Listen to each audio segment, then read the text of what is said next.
اعوذ باللہ من الشیطان الرجیم بسم اللہ الرحمن الرحیم انما یؤمن بآیاتنا الذین اذا ذکروا بها میری ایمان رکھنے والے تو ہماری آیات پر وہ لوگ ہیں کہ جب انہیں ہماری آیات کے ذریعے سے تذکیر کی جاتی ہے، نصیحت کی جاتی ہے، انہیں سنائی جاتی ہے، خروا سجدا، وہ سجدے میں گر پڑتے ہیں، وہ سبحوا بحمد ربہم، اور وہ اپنے پروردگار کی حمد کے ساتھ تسبیح کرتے ہیں، وہم لا یستکبرون، اور وہ گھمنڈ نہیں کرتے، تکبر نہیں کرتے۔ یہ آیت سجدہ ہے۔ تتجافی جنوبہم عن المضاجع، رات کے اوقات میں ان کے پہلو بستروں سے دور رہتے ہیں، علیحدہ رہتے ہیں رات کو۔ یبیتون لربہم سجدا وقیاما، ایک تو وہ شخص ہے کہ ساری رات پڑا سوتا رہتا ہے، اور ایک وہ ہے کہ جو وقفے وقفے سے اٹھتا ہے، اللہ کو یاد کرتا ہے، کبھی کھڑا ہے کبھی سجدہ کر رہا ہے۔ تو ان کے پہلو جو ہیں وہ ان کے بستروں سے علیحدہ رہتے ہیں۔ یدعون ربہم خوفا وطمعا، اپنے رب کو پکارتے رہتے ہیں، دعا کرتے رہتے ہیں اپنے رب سے، خوف کے ساتھ بھی اور طمع کے ساتھ بھی۔ انہیں امید بھی ہوتی ہے، لالچ بھی ہوتا ہے کہ اللہ تعالیٰ رحم فرمائے، مغفرت فرمائے، لیکن ڈر بھی رہتا ہے کہ کہیں ہماری پکڑ نہ ہو جائے۔ وَمِمَّا رَزَقْنَاهُمْ يُنْفِقُونَ، اور جو کچھ ہم نے انہیں دیا ہے اس میں سے پھر وہ خرچ کرتے ہیں ہماری رضا جوئی کے لیے۔ فَلَا تَعْلَمُ نَفْسٌ مَّا أُخْفِيَ لَهُم مِّن قُرَّةِ أَعْيُنٍ، تو کسی جان کو نہیں معلوم، کسی انسان کو نہیں معلوم کیا کچھ چھپایا گیا ہے ان کے لیے ان کی آنکھوں کی ٹھنڈک کے واسطے، یعنی جنت میں ہم نے کیا کچھ چھپایا ہوا ان کے لیے کوئی نہیں جانتا۔ فَلَا تَعْلَمُ نَفْسٌ، کوئی نہیں جانتا۔ اسی مضمون کو اصل میں حضور نے ادا کیا ہے کہ مَا لَا عَيْنٌ رَأَتْ وَلَا أُذُنٌ سَمِعَتْ وَمَا خَطَرَ عَلَىٰ قَلْبِ بَشَرٍ، باقی جو چیزیں بیان کی گئی ہیں ان کے بھی اصل حقیقت تو وہاں کھلے گی، لیکن پھر بھی یہ تو ابتدائی نزول ہے، پہلی مہمان نوازی ان چیزوں سے ہے جن کا کہ قرآن مجید میں ذکر ہے، جن کو کہ ہم سمجھ سکتے ہیں۔ اصل نعمتیں جو جنت کی ہے وہ تو یہ فلا تعلم نفس، کوئی نہیں جانتا کیا کچھ چھپایا گیا ان کے لیے اللہ تعالیٰ نے، کیا کچھ تیار کر کے رکھا ہوا ہے ان کی آنکھوں کی ٹھنڈک کا سامان۔ جزاء بما كانوا يعملون، وہ بدلہ ہوگا ان کے اعمال کا۔ افمن کان مومنا کمن کان فاسقا، تو بڑا ایک شخص کہ جو مومن ہے کیا وہ ایسا ہو جائے گا جیسے فاسق ہو؟ کیا ان کا انجام برابر ہوگا؟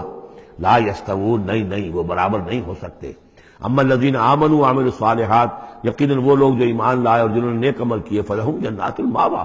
ان کے لیے تو وہ باغات ہیں جہاں ان کو ٹھکانہ دیا جائے گا۔ نزلا بما كانوا يعملون، اور یہ ہوگی ان کی ابتدائی مہمان نوازی۔ نزول عربی میں کہتے ہیں مہمان جیسے آئے، نزیل اترا ہے وہ اپنی سواری سے، گھوڑے سے آیا ہے، اونٹ پر آیا ہے، آپ کے دروازے کے سامنے آ کر وہ اترا ہے، اونٹ کو بٹھایا ہے اس سے اترا ہے، یا آج کار سے اتر رہا ہے۔ تو اب یہ نزیل ہے اس وقت، اس نزیل کے لیے نزول فوری طور پر، موسم کے اعتبار سے ٹھنڈا ہے یا گرم ہے، آپ فوری طور پر لاتے ہیں، یہ نزول ہے۔ پھر وہ اب آپ کے پاس ٹھہر گیا ہے، آپ نے اس کے لیے کمرے کا بندوبست کیا ہے، وہ وہاں پر اس نے استراحت کی ہے، اب آپ نے اہتمام کے ساتھ اس کے لیے کھانا تیار کروایا، یہ ہے ضیافت، ضیف اب بنا ہے وہ۔ تو جیسے آیا ہے وہ نزیل ہے، اور جب گھر میں آپ کے ٹھہر گیا تو اب ضیف ہے، وہ پھر ضیافت ہوگی۔ تو وہ چیزیں جو ہے ما لا عین رأت ولا اذن سمعت وما خطر علی قلب بشر، یہ اصل میں ضیافت خداوندی ہے، اور یہ نزول ہے جس کا ذکر قرآن مجید میں اس تفصیل سے آیا ہے۔ وَأَمَّا الَّذِينَ فَسَقُوا فَمَأْوَاهُمُ النَّارُ، اور جو لوگ سرکش تھے اور جنہوں نے نافرمانی کی تھی ان کا ٹھکانہ آگ ہے۔ كُلَّمَا أَرَادُوا أَن يَخْرُجُوا مِنْهَا، جب بھی وہ چاہیں گے کہ وہاں سے نکل بھاگیں، اُعِیدُوا فِیہا، پھر انہیں اسی میں لوٹا دیا جائے گا۔ وَقِیلَ لَهُمْ ذُوقُوا عَذَابَ النَّارِ الَّذِی کُنتُم بِهِ تُکذِّبُونَ، اور ان سے کہا جائے گا چکھو مزہ اس عذاب کا، آگ کے عذاب کا جس کو تم جھٹلاتے رہے تھے۔ وَلَنُذِيقَنَّهُم مِّنَ الْعَذَابِ الْأَدْنَىٰ دُونَ الْعَذَابِ الْأَكْبَرِ لَعَلَّهُمْ يَرْجِعُونَ، یہ ہے آیت نمبر 21 اس سورہ مبارکہ کی، اور آیت نمبر 41 تھی سورہ الروم کی۔ ظہر الفساد فی البر والبحر بما کسبت ایدی الناس لیذیقہم بعض الذی عملوا لعلہم یرجعون، ہم لوگوں کے کرتوتوں کے کچھ اعمال کی سزا دنیا میں دے دیتے ہیں، شاید کہ یہ جاگ جائیں، ہوش میں آ جائیں اور یہ لوٹ آئیں، پلٹ آئیں، توبہ کریں۔ یہاں فرمایا ہم لازماً انہیں چکھائیں گے مزہ چھوٹے عذاب کا، ادنا، عذاب الادنا، دون العذاب الاکبر، اس بڑے عذاب سے پہلے لعلہم یرجعون، شاید کہ یہ جاگ جائیں، شاید کہ ہوش میں آ جائیں، شاید کہ لوٹ جائیں، شاید کہ توبہ کریں۔ یہ بات جو ہے آ چکی ہے کہ رسول جب بھی بھیجے جاتے تھے تو اللہ تعالیٰ کی طرف سے اس قسم کی تنبیہات کا سلسلہ آتا تھا تاکہ لوگ بیدار ہوں۔ وَمَنْ أَظْلَمُ مِمَّنْ ذُكِّرَ بِآيَاتِ رَبِّهِ ثُمَّ أَعْرَضَ عَنْهَا، اس سے بڑھ کر ظالم کون ہوگا جس کو نصیحت کی گئی اب اس کے رب کی آیات کے حوالے سے پھر بھی اس نے اعراض کیا۔ یعنی ایک تو نصیحت کوئی کر رہا ہے وہ اپنا جو فلسفہ بھگار رہا ہے یا کوئی اپنی عقل لڑا رہا ہے، اپنی منطق لڑا رہا ہے، ایک یہ کہ اللہ کی آیات کے ذریعے سے تذکیر کر رہا ہے، پھر بھی اس سے اعراض کرے ثم اعرض عنھا انا من المجرمین منتقمون، ایسے مجرموں سے تو ہم انتقام لے کر رہیں گے۔ وَلَقَدْ آتَيْنَا مُوسَى الْكِتَابَ فَلَا تَكُنْ فِي مِرْيَةٍ مِّن لِقَائِهِ، اور ہم نے موسیٰ کو کتاب دی تھی، اور یہ جملہ متردہ بیچ میں آیا ہے کہ اے نبی آپ بالکل شک میں نہ رہیے اس کی ملنے سے یا اس کی ملاقات کے۔ اس کا ایک ترجمہ یہ کیا گیا ہے کہ شب معراج میں حضرت موسیٰ سے بھی حضور کی ملاقات ہوئی تھی، تو اس کی طرف اشارہ ہے کہ آپ کی جو ملاقات ہوئی تھی وہ موسیٰ ہی سے ہوئی تھی، اس میں کوئی شک نہ کیجیے۔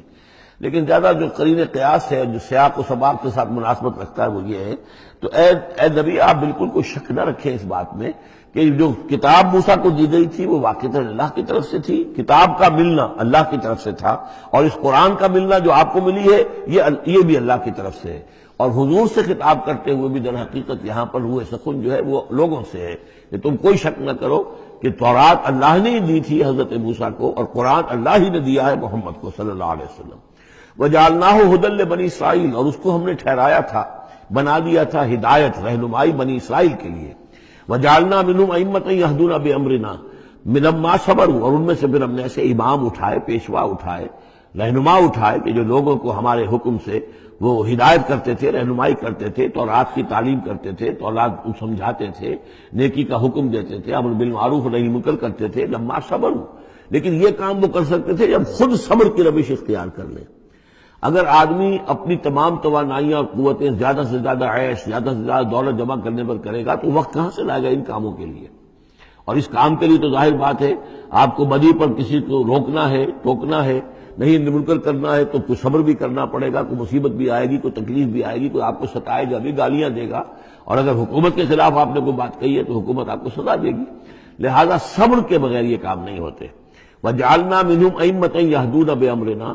اب ہر شخص کے ہم میں سے یہ خواہش پیدا ہونی چاہیے کہ اللہ تعالیٰ ہمیں بھی،